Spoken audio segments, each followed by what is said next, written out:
Nos acompaña en esta oportunidad Luciano Macías, gerente general de Terpel en Perú, de las compañías Terpel en Perú, que ha llegado cerca de 15 años al territorio nacional y lo que se ha visto en los últimos años ha sido una evolución, pero además sobre los planes que se tiene con respecto a la distribución de combustible, que sabemos que son líderes. Luciano, ¿cómo está? Bienvenido a RPP. Hola Valeria, buenas tardes, muchas gracias por tenerme acá y muchas gracias a todo tu público también. Cuéntanos un poco, Luciano, de la historia de Terpel. A nivel internacional sabemos que nace en Colombia, pero en los últimos 15 años asomaron los ojos y llegaron al Perú. Claro, Terpel hoy en día es una compañía multilatina que tiene operaciones en República Dominicana, Panamá, Colombia, Ecuador y Perú. Tenemos operaciones en combustibles, lubricantes, en aviación, en operación de aeropuertos y estamos expandiéndonos más allá de lo que es el combustible a todo lo que se refiere en energía. Llegamos a Perú hace unos 14 años con la marca Gasel, cuando trajimos las primeras estaciones de servicio de gas natural vehicular. Y permanecimos en ese mercado de combustibles hasta hace unos meses cuando vendimos nuestra operación de estaciones de servicio. Sin embargo, hoy en día continuamos con el mayorista de combustibles y con una operación que representa en Perú a la marca Móvil, que tiene más de 100 años en el país. Con respecto a esta venta que mencionas, ¿qué novedades se viene para Terpel? ¿Se avisora de repente otra venta, alguna otra compra en todo caso? Bueno, Perú es un mercado muy interesante y siempre estamos buscando nuevas oportunidades. Salimos del mercado de estaciones de servicio donde teníamos una participación pequeña, pero precisamente buscando otras oportunidades precisamente en el mundo de la energía. Ahora, y en ese rubro, coméntanos un poco, Luciano, ¿cómo ha evolucionado el mercado en los últimos 15 años que ustedes han llegado al Perú? La tecnología ha cambiado, la demanda es otra, las políticas públicas también no son iguales desde 15 años. ¿Cómo ha evolucionado este mercado de acuerdo a los ojos o según los ojos de Terpel? Bueno, es un mercado bastante interesante, como te dije, cuando llegamos acá llegamos con el gas natural vehicular, fuimos los pioneros y hoy en día es uno de los productos más difundidos que ha venido creciendo en los últimos años. También ha habido reemplazo de la gasolina por GLP y es algo que va a seguir creciendo, por tanto, por la disponibilidad como por el costo de este producto. En el mundo del diésel, la calidad y del diésel y de la gasolina, la calidad ha mejorado muchísimo. Perú se ha venido adaptando a los últimos estándares internacionales y no está con el último, está con el penúltimo. En el diésel nos falta un poco para llegar a tener los mejores estándares, pero estamos muy cerca. Y en general la matriz de transporte se ha mantenido en esos combustibles. ¿Qué novedades o qué planes tiene, estrategias ha planteado Terpel para el 2026?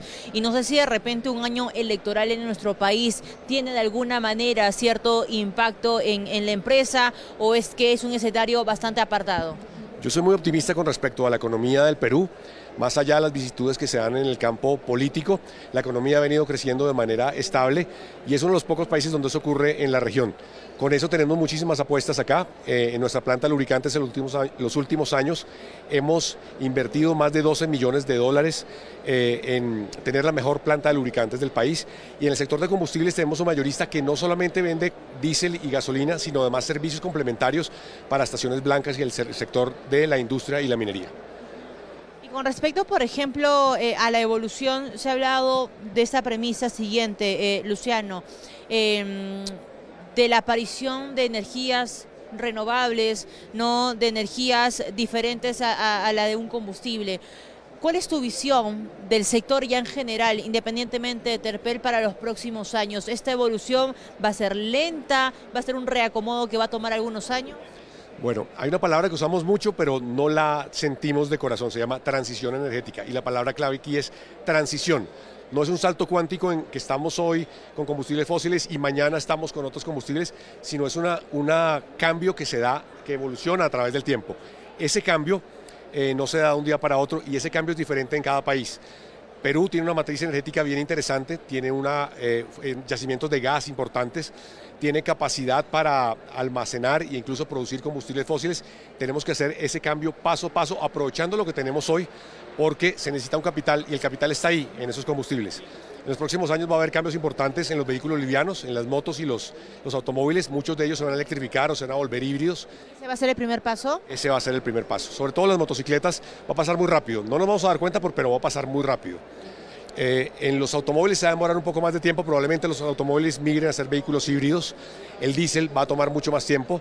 El diésel será reemplazado en los sistemas de transporte urbano, pero no va a ser reemplazado en los camiones de larga distancia o aún en la minería en el corto plazo. Estos camiones que estamos observando y están a nuestro alrededor ahora que estamos en el contexto de Perumín, que miden, a ver, no sé si son 3, 4 pisos, estos camiones todavía van a mantener el diésel como componente nuclear o sustancial, perdón. Es muy probable que así sea.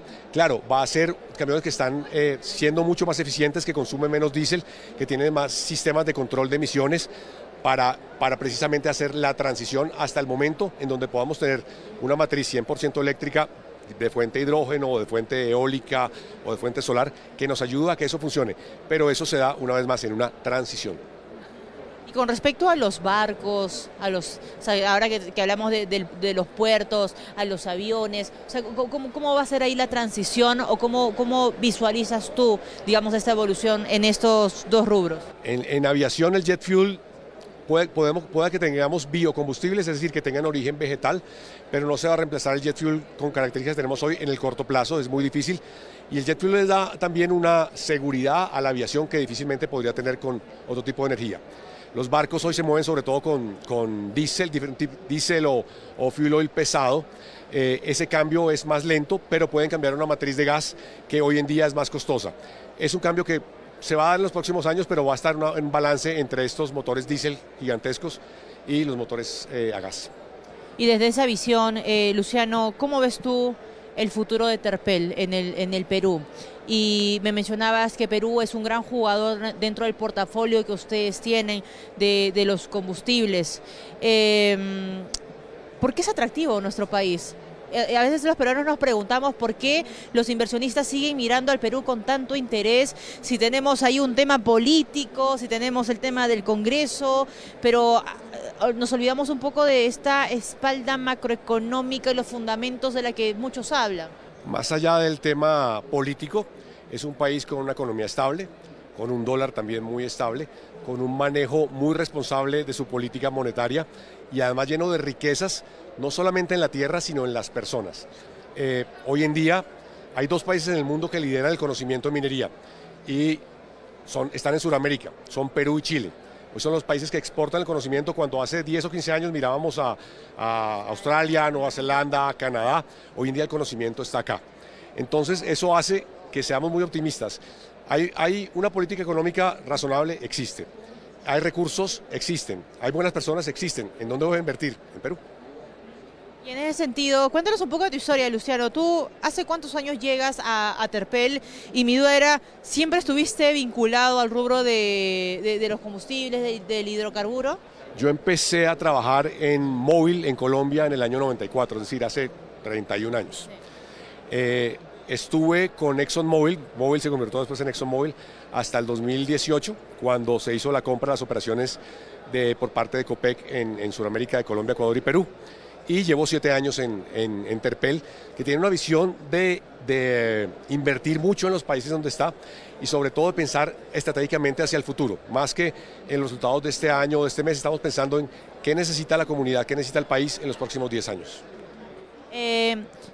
Cuéntanos un poco de ese primer acercamiento. Me dices que tienes más de 30 años en el rubro de combustible e hidrocarburos. Saliste de la universidad pensando, yo voy a ser gerente general de Terpel en Perú. Desde niño dijiste, esto es lo mío. O sea, uno de pequeño piensa siempre, voy a ser doctor, policía, bombero. Pero, a ver, trabajar dentro de un rubro tan competitivo. A ver, yo fui reclutado en la universidad, había una cátedra de lubricación móvil allí y entonces empecé a trabajar prácticamente con móvil antes de graduarme de la universidad. Primero combustibles y lubricantes, después mucho en el tiempo lubricantes. Soy ingeniero mecánico, me encantaba el tema de las máquinas. Con el tiempo estuve en la parte comercial, en la parte técnica, después pasé a ser gerente regional de toda Latinoamérica de la parte de entrenamiento para el personal comercial y de mercadeo. Y después volví a la parte técnica desde un punto de vista muy comercial. En algún momento en el cambio cuando Terpel compra la compañía, se da la oportunidad de venir a Ecuador, a Perú. Y siempre siempre me encantó Perú. Me tocaba visitarla una vez al menos, y me parecía un lugar perfecto para vivir, y aquí estoy. ¿Se mudó usted con su esposa? Con mi esposa, mis hijos son grandes, ya están en otro lugar. ¿Usted de qué ciudad de Colombia? Soy de Bogotá, pero hace más de 30 años no vivo en Bogotá. ¿Su esposa? Mi esposa es barranquillera, es Caribe. Y digamos que usted se ha acostumbrado un poco a la dinámica peruana con el tráfico, con la comida, con el clima, con la gente, con el calor. Me encanta Perú, me encanta el clima, me encanta la gente. La comida me ha hecho demasiado exigente. Eso ha sido un problema para mí, me he convertido en demasiado exigente con la comida. Tienen, creo que, la mejor comida del mundo. ¿Cuál es el tipo de liderazgo que usted desempeña, Luciano? No sé si ha tenido usted oportunidad de conversar con parte de su equipo y le han dicho, oiga, yo gracias a usted aprendí esto, ¿no? Usted tiene este estilo, a veces uno no suele verlo, o sea, no suele hacerse ese autoexamen, pero ¿qué información nos puede compartir? Te cuento, yo he hecho bastantes cursos de liderazgo, incluso en universidades de Estados Unidos, pero mi mejor experiencia respecto al liderazgo la tuve alguna vez que estaba en mercadeo, tuve que filmar un comercial de televisión, y el director del comercial me dio la mejor enseñanza, que solamente capitalicé años después, y después la di años después. Su única función era que su equipo estuviera bien, y con su equipo no solamente los que le reportaban a él, sino que todos estuvieran bien, que estuvieran motivados, que estuvieran bien a nivel personal, que tuvieran las herramientas, que tuvieran los recursos. A la hora de arrancar, él antes les preguntaba, ¿todos están bien? ¿Se sienten mal? Sí, y arrancaban. A la hora de ir a comer, él era el último que comía. Muchas veces vemos que los líderes son los primeros que se sientan, los primeros que llegan. No, era el último que comía, y al cerrar también les preguntaba a todos si estaban bien. Después aprendí un concepto que se llama el liderazgo por servicio, y el liderazgo es servicio realmente. Servicio primero a las personas que trabajan con uno, y una vez más, no a los que trabajan directamente, sino a todos los que están en el equipo. Servicio a la compañía, obviamente, y sobre todo servicio a la comunidad. Si tenemos eso, tenemos un liderazgo sólido, y los mejores líderes y a los líderes que yo más admiro son los que tienen eso, que se aseguran de que su equipo tenga la motivación, los recursos y las capacidades, y que además sirven a la comunidad, no solamente al interés particular del equipo. Luciano, y allí tengo yo una duda.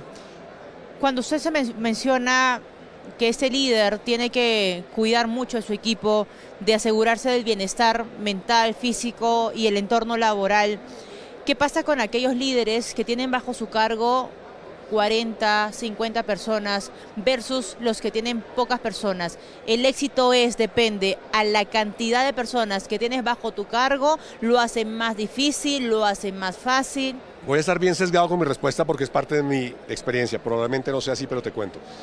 Tú no puedes tener más de 7 o 8 personas a cargo, porque cuando tienes muchos, en realidad no tienes tiempo para ver todas las cosas. Tienes que organizar para poder delegar en 7 u 8 personas como máximo las actividades que se tienen que hacer para poder hacer un seguimiento adecuado en el tiempo de lo que se está requiriendo, y poder ver qué es lo que necesita ese equipo en particular. Cuando tienes 10, 15 equipos a cargo, no vas a poder ver por ninguno realmente. Entonces esa es una de las habilidades que se requiere, poder tener el equipo del tamaño adecuado para que exista ese liderazgo. Sobre todo aprender a delegar. Aprender a delegar. Delegar es delegar, y más que delegar, confiar. Y para yo poder confiar en alguien, tengo que hacer que esa persona confíe en mí. Entonces la confianza es un elemento básico en el liderazgo de servicio. ¿Cómo alimentamos o cómo fortalecemos esa confianza? Porque yo creo que va más allá de, oye, confío en ti, ¿no? Cuéntame lo que sientes y viceversa. Y se acaba y seguimos nuestra vida. ¿Cómo uno en acciones demuestra que esa confianza se debería fortalecer o se alimenta? En el sentido de ellos hacia mí. Yo tengo que ser consistente con lo que digo y con lo que hago. Si no lo hago, pierdo su confianza. Y con ellos estás empoderado, puedes hacer lo que se debe hacer, y hay espacio para el error. Lo que no hay espacio es para cometer los mismos errores, pero tenemos que estar todo el tiempo cometiendo errores nuevos para aprender, si no, no aprendemos y nos quedamos estancados.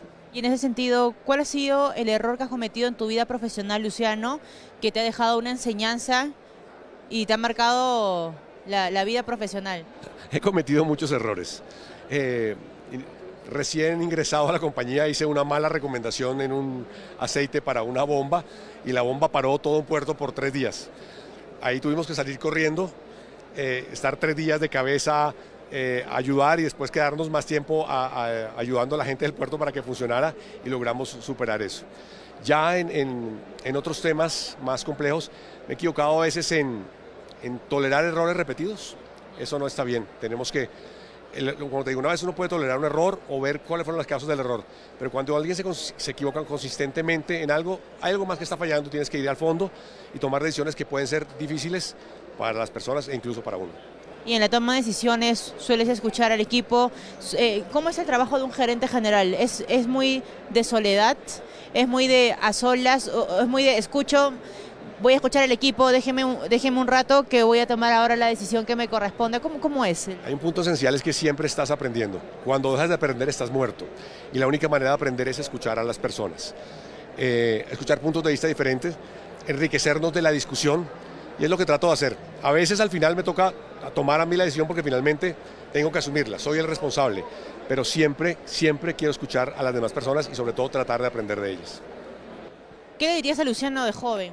¿Qué le dirías a Luciano que estaba en la universidad y fue reclutado por esta empresa y hoy es el gerente general de las compañías de Terpel en Perú, muy lejos de su hogar? Me lo dicen mis hijos, tómatela más suave, ve más despacio, hay tiempo para todo, respira un poco, disfruta las cosas que están a los lados, porque a veces me enfoco en no solamente el trabajo, sino en cosas específicas de la familia, y a veces hay que ser menos enfocado y dejar que disfrutar lo que está pasando alrededor. ¿Cómo es Luciano cuando no está en modo gerente general en Terpel? Como soy yo, soy muy dedicado a mi familia, me gusta leer, me gusta el cine, me gusta la tranquilidad, soy tímido, así que soy de pocos amigos, pero estoy casado con una mujer maravillosa que tiene las mejores conexiones del mundo, ella se hace amigo de cualquier persona en 2 minutos, entonces hacemos un muy buen balance y disfruto mucho estando con ella.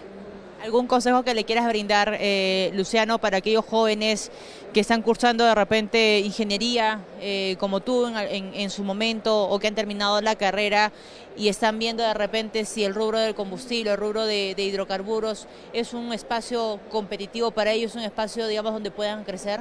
Bueno, en ese punto específico ya no estamos en el mundo de combustibles, estamos en el mundo de la energía. El mundo va a seguir requiriendo energía y nuevas energías. De hecho, en 50 años vamos a necesitar mucha más energía de la que estamos pensando que vamos a tener, así que hay que ver qué hacemos. Entonces, en esa parte de la ingeniería hay mucho espacio.